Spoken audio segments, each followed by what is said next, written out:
Today we'll explain what Tsar Bomba actually was, its warhead capacity and design choices, explosive power and effects, how it was delivered, and why, despite its terrifying scale, it was never a practical weapon of war. Tsar Bomba was a three-stage thermonuclear device. Its tested configuration produced about 50 megatons of TNT, roughly 3,800 times the blast of the Hiroshima bomb. The original theoretical design could have yielded 100 megatons, but engineers deliberately reduced the final test yield by replacing a uranium tamper with lead to limit fission and fall. The Tsar Bomba, officially known as the RDS-220 hydrogen bomb, remains the most powerful nuclear weapon ever detonated in human history. Tested by the Soviet Union on October 30, 1961. This weapon was not just a bomb, it was a statement of ultimate power. The explosion represented the pinnacle of Cold War brinkmanship, designed to show the world the technological dominance and raw might of Soviet science. Its blast was so massive that it redefined the boundaries of destruction and remains unmatched more than 6 decades later. The Tsar Bomba was a three-stage thermonuclear device that utilized a fission-fusion-fission process. Its theoretical yield was an astonishing 100 megatons of TNT.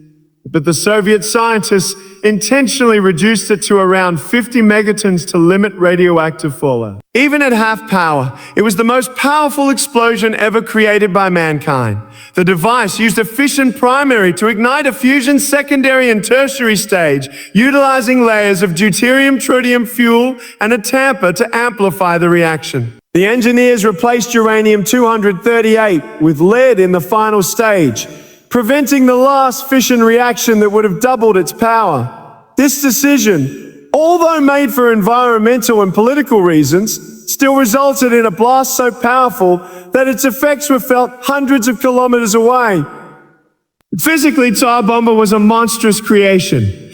Measuring around 8 meters in length and weighing nearly 27 metric tons, it was far too large to fit in any standard bomber. A modified Tupolev Tu-95V aircraft was specially prepared to carry it. The plane had to have its bomb bay doors removed and its fuselage reinforced to handle the immense size and weight. The bomb was equipped with a massive parachute weighing nearly a ton, designed to slow its descent and give the aircraft a chance to retreat from the detonation zone. Even so, the chances of survival for the crew were considered slim.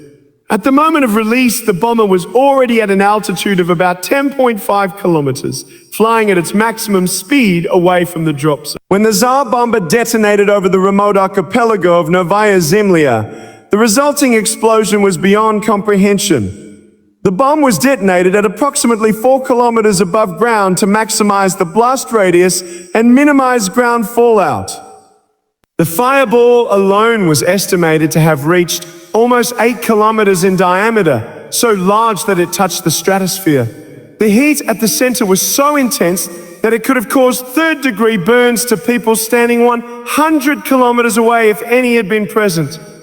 The mushroom cloud from the explosion rose over 60 kilometers into the sky, breaking through the layers of the atmosphere.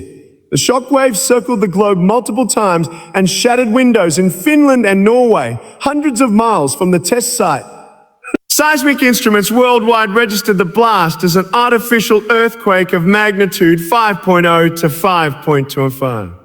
The sheer destructive capacity of the Tsar Bomba is almost unimaginable. A 50 megaton explosion releases the same amount of energy as all the bombs dropped during World War II combined, multiplied by several thousand.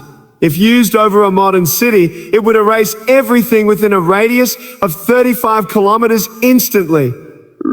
Buildings as far as 100 kilometers away would be heavily damaged, and radiation levels would render vast areas uninhabitable.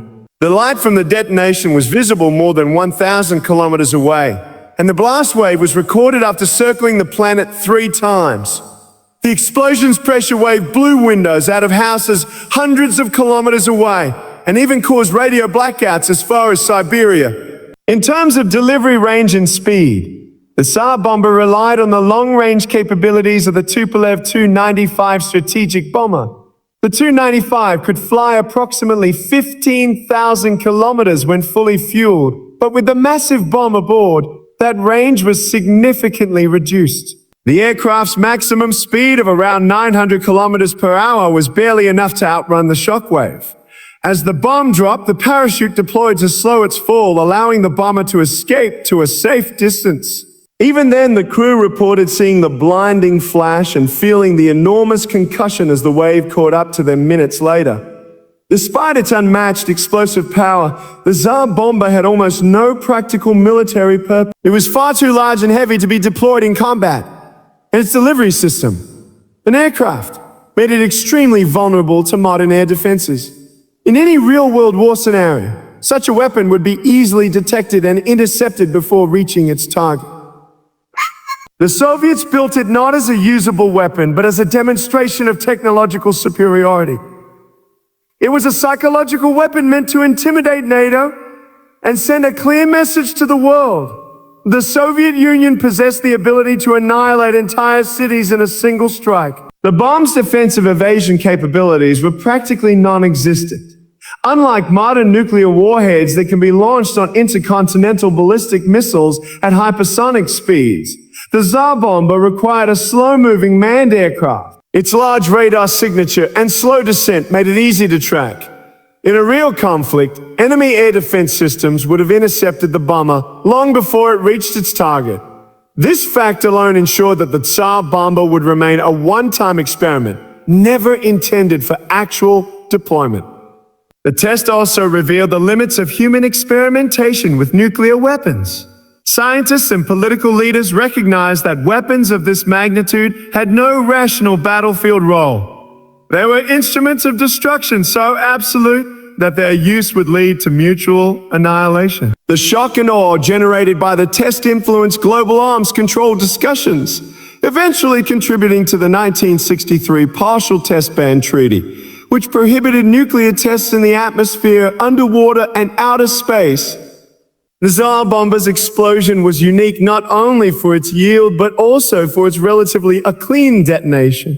Because the uranium tamper was replaced with lead, the reaction was mostly fusion-based rather than fission-based, which reduced radioactive fallout significantly compared to other nuclear tests of the era. Around 97% of its total energy came from fusion, meaning that while the explosion was unbelievably powerful, it did not contaminate the environment as heavily as a fission-dominant device would have. Even so, the shockwave devastated the test site, flattening everything within a radius of several tens of kilometers. The event left an indelible mark on history. For the Soviets, it was a monumental achievement, a symbol of scientific triumph and national strength. For the rest of the world, it was a terrifying reminder of how far humanity had gone in its pursuit of military dominance. The mushroom cloud of the Tsar Bomba became an icon of Cold War power politics, a visual symbol of human capability and human madness intertwined. The explosion's legacy still resonates today, influencing nuclear policy and deterrence theory. It taught both superpowers that some weapons are simply too powerful to ever be used. To this day, no other nuclear test has come close to matching the Tsar Bomba's yield. Modern nuclear weapons focus more on precision, miniaturization, and delivery speed rather than raw explosive force. Yet the Tsar Bomba stands as a testament to an era when showing off destructive capability was as important as strategy itself. It represents both the peak of nuclear engineering and the limits of human reason.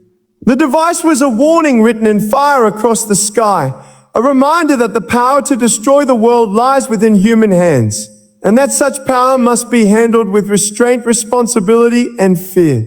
The Tsar Bomba was not just a weapon. It was a mirror reflecting the darkest side of human ambition. Its story serves as a chilling reminder that the ultimate test of progress is not how powerful our creations can be, but whether we have the wisdom to never use them again.